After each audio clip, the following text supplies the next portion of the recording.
Hey y'all, and welcome. Today marks the beginning of something I've wanted to do for a long time. If you've ever had a garage or workshop that slowly turned into a place where everything got set down just for now, then you probably know exactly how this happened. One project leads to another, life gets busy, and before you know it, every flat surface is covered and every cabinet is full. That's where this space is today. The funny thing is, I love building things. I enjoy making things with my hands and solving problems. But over the past few years, I found myself looking for tools more than actually using them. Oop, how about that little surprise? Look at those little creepy crawly things. Well, time to get them scooped up and give them a new home, because definitely don't want them under my feet while I'm trying to clean this thing. Eventually, I realized I couldn't keep putting it off. If I wanted this workshop to become a place I imagined it could be, I'd have to start by reclaiming it. So that's what this series is all about. If you enjoy content like this and you want to follow my journey, please make sure to subscribe and like this video to see more. So as I sit here picking up this trash and contemplating why I put this off for so long, it was because my father passed away last year around April 2025. And it's just been real hard getting in here to go through this because this red toolbox was his, and it's just been real tough. And I've been wanting to get this done because I have all types of projects and plans for these spaces. I want this container to be for when I work on anything automotive because it's already been kind of covered in oil and is a bit of a fire hazard for using that belt sander right there. So my plans are to get all this cleaned up, get everything that is automotive related, put in the red one, get this black one light enough to actually roll it, and get it moved over to the other C can that I got that's just off to the side of this one. That way I can make that one a dedicated knife making kind of crafting woodworking area since it's a clean container and hasn't ever had any gas or oil or anything like that in it. So I want to be safe.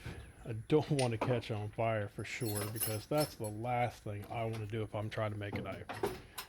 So once I get this toolbox sorted, get it to the point that I can move it, things are going to be starting to look up here in this little bitty hot workshop.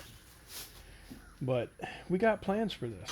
You know, I got these little canopy covers that we plan on putting it up.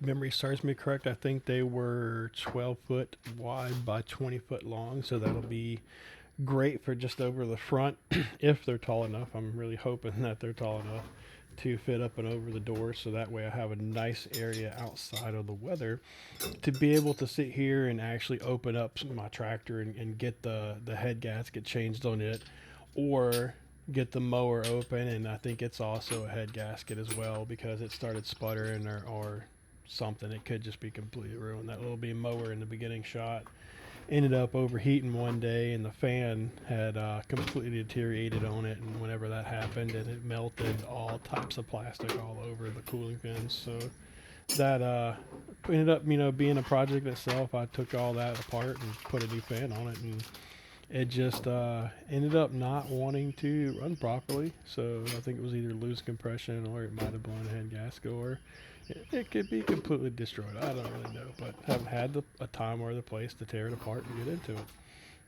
As you can see, my space has been a bit cluttered. But I also got the anvil sitting outside that needs to be put on a new anvil stand before it falls over on the ground. It's a 1910 Peter Wright anvil. She's not light. I think it's somewhere around 300 pounds with the wear that it's had. I know it's had to have lost some bit of its weight over these years. But I also got a Cast Master 3-burner forge back there in the back. You can't really see. That's not getting used because of the fact that I haven't had a place to do it. Because I tell you one thing, forging outside in Louisiana heat next to a propane burner without anywhere to kind of really shade what you're doing, it's really hard to see the temperature of the steel. So getting a cover over the blacksmithing area is going to be really amazing. I might put that one up before I put this one, because there's lots more ground leveling that has to happen around the green one. It was at this point that I decided I was still a young man, and then really quickly that I was not, and went to go get some reinforcements. My Hercules straps here for the win. These things have come in clutch for so many big heavy pieces of furniture back whenever I was a flooring installer, before I tore most of my back up, my knees up. So lifting this was a little bit difficult, but those straps helped it out a lot. I think this was the point that I was contemplating life from the look on my face. I was very tired and exhausted. I think the temperature was somewhere around 92 degrees today. 92, but it feels like 110. But as you can see, there's still a lot more in this container. So that's a whole nother video for another day, because at this point I have exhausted all of my energy. But I am glad that I got this part of it done. There's only a few more things that have to happen. There's lots of brush that's outside that has to come out from around this one. That might be the next video. If you've made it this long, I want to thank you for sticking around with my journey on motivation, getting back active and doing things in life.